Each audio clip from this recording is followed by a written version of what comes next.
Garba classes વિવાદ બાદ કોંગ્રેસ નેતા ગીતા પટેલનું નિવેદન સામે આવ્યું છે। મહિલા સુરક્ષાને પ્રાધાન્ય આપવું જોઈએ। નવરાત્રીમાં જે બનાવો બન્યા તેને લઈને આ નિર્ણય લીધો। સુરક્ષાની વાતો કરતી સરકાર નિષ્ફળ નીવડી છે। મહિલાની સુરક્ષાને લઈને પાટીદાર સમાજ ચિંતિત છે। ગરબા ક્લાસ શીખવનાર મહિલા જ હોવી જોઈએ। નવરાત્રી માતાજીની ભક્તિ શક્તિનું પર્વ છે। તહેવારની ગરિમા જળવાઈ રહેવી જરૂરી છે તેવું ગીતા પટેલે જણાવ્યું। આમ જોવા જઈએ તો આખો મુદ્દો એક મહિલા સુરક્ષાને લઈને છે અને આ મહિલા સુરક્ષાની વાતો તો ભાજપ સરકાર કેટલાય વર્ષોથી કરતી આવી છે અને મહિલા સુરક્ષાના પોકળ દાવાઓ કરતી આવી છે।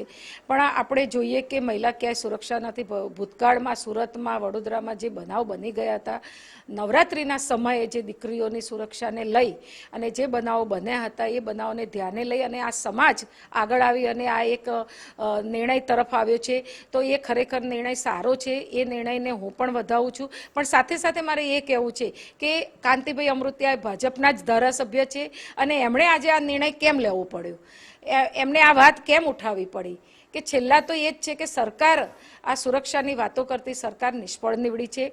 તમે જોયું હમણાં 2 દિવસ પહેલાં અમદાવાદની અંદર જે બેનરો લાગ્યા હતા, પોસ્ટરો લાગ્યા હતા એ ઉતારી લેવામાં આવ્યા, પણ એ પોસ્ટરો ટ્રાફિક પોલીસના નામે જે પોસ્ટરો જે એનજીઓએ લગાવ્યા હતા એમાં પણ આ જ સૂત્રો હતા